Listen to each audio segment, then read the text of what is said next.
Somos el grupo número 4 y en el siguiente video se tratará el tema de las intifadas. Para ello comenzaremos explicando el término intifada. Es el nombre popular de las rebeliones de los palestinos de Cisjordania y la Franja de Gaza contra Israel. Los objetivos de estos levantamientos están sujetos a debate. Mientras unos sectores señalan que tienen como objetivo combatir la ocupación de los territorios palestinos ocupados por Israel, otros sectores opinan que el objetivo de fondo sigue siendo la destrucción de Israel y con ello su fe dada la pugna judío-islámica, aunque esto último se encuentra en plena discusión, ya que a contraparte se plantea que Israel no fue un Estado hasta 1948 y es quien invadió y expulsó violentamente a los palestinos que habitaban. Estos alzamientos se encuentran entre los aspectos que más han influido el desarrollo del conflicto árabe-israelí en las últimas décadas. Ahora bien, explicaremos sus principales acciones y fechas. Primera Intifada. Inicia en 1987 y termina en 1993 con la famosa Guerra de las Piedras. Las imágenes televisadas mostraban batallas callejeras entre palestinos y miembros de las Fuerzas de Defensa de Israel, en la que los palestinos atacaron con piedras y otros objetos al ejército de Israel, y este respondió con armas de fuego. De ahí el nombre de Guerra de las Piedras o Piedras contra Balas. La violencia decayó en 1991 y tocó a un fin más completo con la firma de los Acuerdos de Oslo el 13 de septiembre de 1993, aunque no decayó totalmente.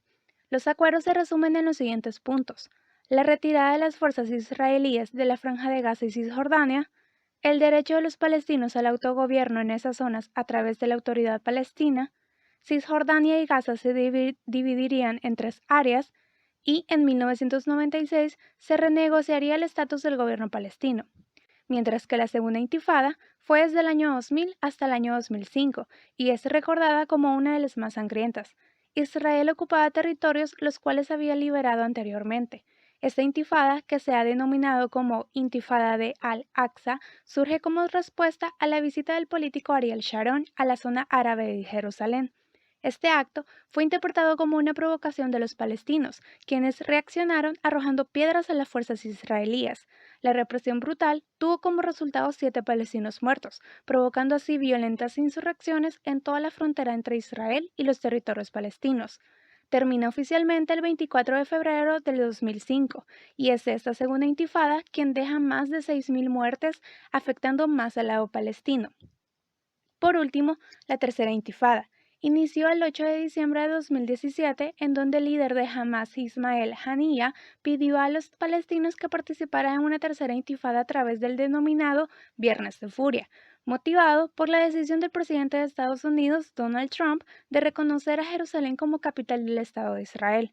Dicha decisión fue duramente criticada por la totalidad de los gobiernos árabes y musulmanes, así como por la mayoría de los gobiernos del mundo occidental.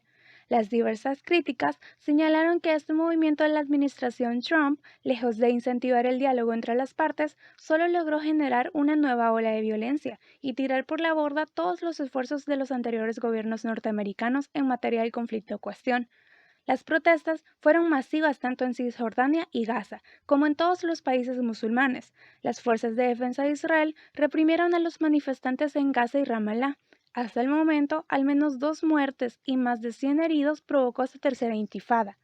Consecuencias de las intifadas en distintas áreas, consecuencias políticas. La más importante condujo a los acuerdos de Oslo en 1993, que se toma como punto final oficial de la revuelta palestina.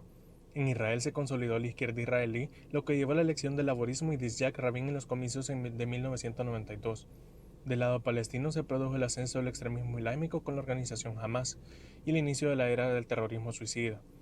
La intifada generó visibilidad después del fin de la Guerra Fría y de la Guerra del Golfo. La intifada hizo que George Bush, padre entonces presidente de Estados Unidos, viera en este conflicto el próximo a ser resuelto. La intifada llevó a Estados Unidos a un involucramiento activo en ese conflicto, presionando a las partes a encontrarse en la Convención de Madrid de 1991. A la vez sirvió para las negociaciones que finalizaron en 1993 con la firma de los Acuerdos de Oslo. Vista como contienda bélica, los palestinos ganaron la intifada, logrando el reconocimiento internacional a su causa, la aceptación del mundo de la necesidad de un Estado palestino y una herida profunda en la imagen israelí. Consecuencias económicas. Solo el primer mes Israel enfrentó pérdidas de 1.3 mil millones de dólares especialmente en el sector turismo. Asimismo registró pérdidas en el sector de seguridad y 1.000 millones de dólares en gastos destinados al ejército. Las consecuencias principales de las intifadas para Palestina fueron la creación de un cerco migratorio y un bloqueo por parte de Israel, lo cual hasta hoy en día ha limitado que haya una libertad de tránsito por parte de los palestinos que residen en Cisjordania y Gaza. Esto ha dado como resultado una crisis alimentaria y política, asimismo una vulneración constante de los derechos humanos por parte de naciones como Israel, Turquía, Rusia, Reino Unido, Francia y muchos más, debido a los bombardeos en víctimas civiles. Consecuencias diplomáticas se inician en 1991 con la Conferencia de Madrid.